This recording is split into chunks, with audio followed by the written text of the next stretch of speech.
नमस्कार किसान भाइयों, मैं मोहित कुमार सुमन जो आज आप लोगों को फिर से मैं धान के फील्ड से अवगत कराने के लिए आया हुआ था। तो किसान भाइयों, हम बात करेंगे आज आप लोगों को, जैसा कि आप लोग भैया इधर दिखाना एक बार, ये धान का प्लॉट है। ये लगभग भाई साहब के पास 25 बीघा एरिया के अंदर इन्होंने ये धान की फसल लगा रखी है।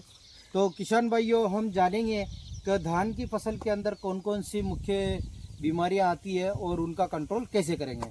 तो आइए हम बात करते हैं सबसे पहले धान की उन्नत की किस्म के बारे में।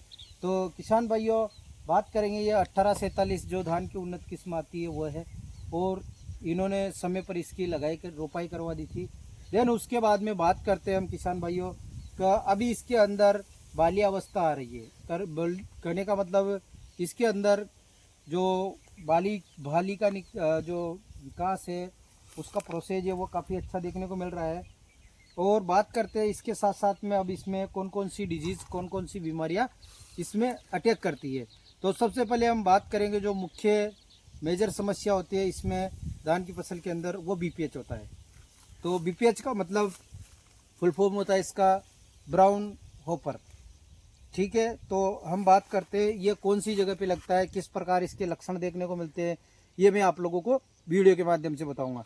तो बने रहिए किसान भाइयों मेरे यूट्यूब चैनल @मोहित सुमन 2305 के ऊपर। अगर आप मेरे चैनल पर नए हो तो चैनल को सब्सक्राइब करना ना भूलें, उसके साथ में बेल आइकन जरूर दबाएं। तो आइए हम चर्चा करते हैं कि बीपीएच की कंडीशन कहाँ और कैसे देखने को मिलती है। तो आइए भाई साहब, इनको बताना है कि इस प्रकार से आपको धान के खेत पे जाना है और इस प्रकार से आप तने को इस जगह पे बीपीएच के लक्षण देखने को मिलते हैं। जैसा कि ये प्लॉट आप देख रहे हो, इसके अंदर हमने बीपीएच का स्प्रे करवा दिया है, और उसके साथ में हमने जो लीफ फोल्डर और स्टेम बोलर आती है उसका भी हमने इसके ऊपर स्प्रे करवा दिया है। आप देख सकते हो, ये देखो, ये जो इल्ली थी वो ख़त्म हो चुकी है। तो किसान भाइयों, इस प्रकार से आप अपनी धान की फसल के अंदर बीपीएच की जो समस्या होती है उसका ध्यान देखकर और उसको कंट्रोल कर सकते हो। इसका कंट्रोल करने के लिए आपको क्या करना है, या तो पाइमेट्रोजिन, अगर नॉर्मल अवस्था में है तो पाइमेट्रोजिन 50% आता है, उसका प्रयोग ले सकते हो। अगर आपको अधिक मात्रा में देखने को मिल रहा है और बाली अवस्था भी आ रही है तो इस समय पर आपको क्या है कि डायनोटोफुरान प्लस पाइमेट्रोजिन और उसके साथ में बीपीएमसी जो फेनोबाकार्ब 50% आता है उसका प्रयोग करके आप अपनी फसल को बीपीएच की बीमारी से बिल्कुल सेफ रख सकते हो। इसके बाद में बात करते हैं हम किसान भाइयों, जैसे अभी ये बाली निकल चुकी है, ये देखो आप, ये बाली निकल चुकी है। स्प्रे करते वक्त इस चीज़ का ध्यान रहे कि बाली के ऊपर जो आपका नोजल होता है, जो स्प्रे पंप का नोजल होता है, उसका सीधी मार बाली के ऊपर नहीं जाना चाहिए। क्योंकि क्या है, उस बाली की जो सीधी मार होती है, जो प्रेशर होता है, उस प्रेशर की वजह से इसकी जो नाजुक दाने हैं उनके ऊपर डायरेक्ट सीधा अटैक करके वो उसके जो अटैक होता है उसकी वजह से इसके अंदर दाने काले पड़ने की समस्या आ जाती है।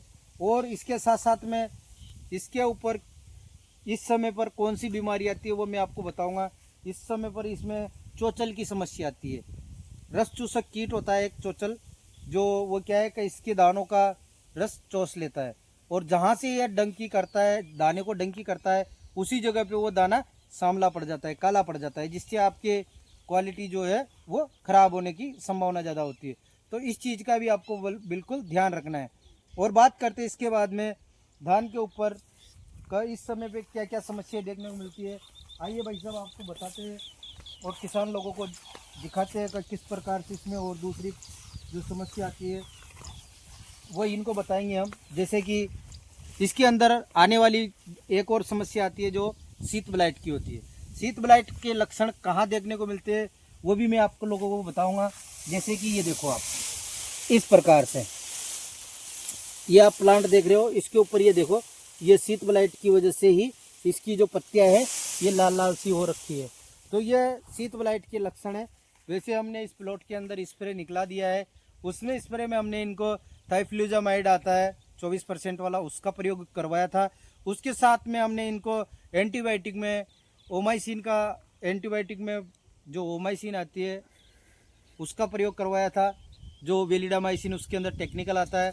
और उसके साथ में हमने कीटनाशकों में लीफ फोल्डर और स्टेम बॉलर के लिए हमने इनको इमामेक्टिन बेंजोएट 1.9% का और उसके साथ में परपेनोपोस प्लस साइपरमेथ्रिन 44% दोनों का मिक्स कॉम्बिनेशन दिया था। कुछ जगह पे इनके एआई के अंदर हरा माऊ का अटैक भी हमें देखने को मिला, तो उस जगह पे हमने इनको थाइमोथाक्सम 30% एफएस में आता है, उसको भी इसके अंदर कॉम्बिनेशन में दिया था, जो डबल फायदे करता है। एक तो चोचल का भी कंट्रोल करता है और साथ में उसके साथ में दाने की अवस्था का भी काफ़ी ध्यान रखता है, और कोई चुनिंदा जो रस चूसक माऊ वगैरह होता है उसका भी खात्मा हो जाता है। तो इस प्रकार से आप अपनी धान की फसल के अंदर आने वाली बीमारियों से आप अपनी फसल को बचा सकते हो। इसके बाद में बात करते हैं, जैसे बाली निकल चुकी है और कई जगह पे कई बार जो गर्दन तोड़ जो इसके अंदर बाली का टूटने की इस प्रकार से इस गिठान की यहाँ से ये देखो इस प्रकार से इस गिठान की यहाँ से एक विस्फोट बनता है झुलसा जैसा, वो नेक ब्लास्ट के नाम से जाना जाता है। उसको हमारी मातृभाषा में हम गर्दन तोड़ भी बोल सकते हैं। तो इसका भी कंट्रोल करना बेहद ज़रूरी होता है। तो इसका कंट्रोल करने के लिए हम क्या क्या डाल सकते हैं, तो इसमें आप ट्राइसाइक्लाजोल का भी प्रयोग ले सकते हो, या फिर जो एक तो ट्राइसाइक्लाजोल हो ही गया, इसके साथ में आप अगर दूसरा फंगीसाइड अदर लेना चाहो तो वो आता है प्रोफिकोनाजोल। जो प्रोफिकोनाजोल का भी स्प्रे आप इसकी अवस्था में फंगीसाइड है उसका प्रयोग ले सकते हो, जिससे आप अपनी फसल के अंदर बीमारी आने से बचाया जा सकता है। नहीं आने से पहले डालने पर आप लोगों का फ़ायदा है और आने के बाद केवल उसको कंट्रोल किया जा सकता है। तो इस प्रकार किसान भाइयों हम आप लोगों को धान की खेती से अवगत कराने के लिए आए हुए थे। भाई साहब एक बार इनको दिखाइए कि ये देखो इनके जो लगभग 25 से 30% बाली रुकी हुई है और बाकी सब बाहर आ चुकी है और प्रोसेस इनका कंटिन्यू चल रहा है, ये देख सकते हो आप। तो धन्यवाद किसान भाइयों, बने रहिए यूट्यूब चैनल @mohissuman2305 पर। धन्यवाद।